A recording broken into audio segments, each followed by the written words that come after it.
working with Young Focus was really the reason that I went into pageantry in the first place. Because I couldn't just do nothing about it when I saw how they were living. And I knew that it was something that I just wanted to help in. And knowing that I've been able to bring something to their lives, it makes everything worth it. It's really humbled me throughout everything that I've been blessed with.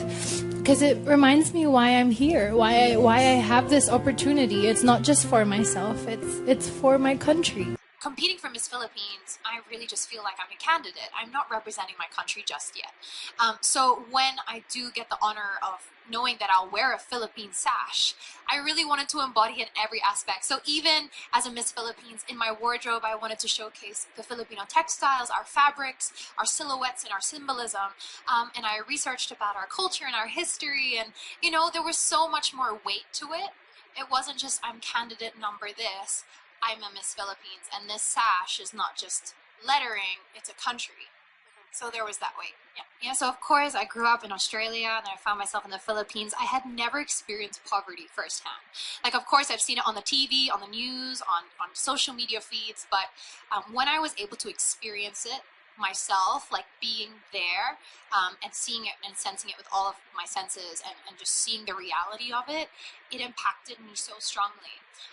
Especially, I found myself in a place called Tondo, Manila. It's literally within Manila, our capital city of the Philippines. And it's known as a garbage dump, where all of the trash from the city goes. And families there, the majority of them make a living from scavenging through the trash and finding and selling recyclables to feed their families. So if you can imagine, the scenery there is quite, it's very, it really impacted me when I saw it. And in the heat of the summer day, these families, they don't have air cons, they don't have proper homes. And if you imagine that impact on the children, where they don't even have toys to play with, but they find things in the trash. And, you know, some of them don't get the reality of an education. And maybe if they do end up going to school, they get pulled out early just to help their families make ends meet. So when I saw this, I was like, how lucky am I that I was born into a circumstance that I was able to be given an education. And these children were just born into this circumstance. It's not fair. So that's why I'm so passionate about education. Education also because I feel that if you give a child an education, it's something that they can never lose. And it's also a way to break the cycle of poverty. You know, if you give a child an education and give them a love for learning, they could have an academic career and then hopefully find work that could pull their family out of that circumstance.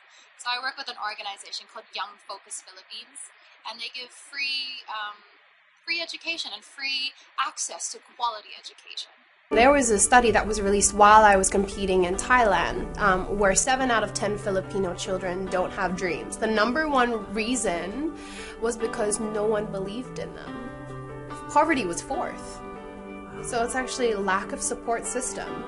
So when you think about it, we also not only need to give them access to an education, but you know, educate parents and the community on how to kind of foster these dreams in the kids, you know, like tell them, you know, your dreams are valid, you are capable, and support them in going forward. You know, sometimes I just have to pep talk myself, you know, like don't let them define your worth, don't let them affect how you see yourself. They don't know your journey, they've never met you, they don't know who you are, so why should you let what they have to say define you? It's just an ongoing process of loving yourself and defining your own worth for yourself. I really believe that education is transformative. It's something that you can give to a child or to a person that can never be taken away from them, which is why I'm so passionate about it. So I work with an organization called Young Focus Philippines, and they work to give quality access to education for impoverished areas. So these kids without NGOs like that might not ever, you know, experience going to school, experiencing developing a love for learning, which at the end of the day, that's really what can pull a family out of poverty. So it's something I'm very passionate about.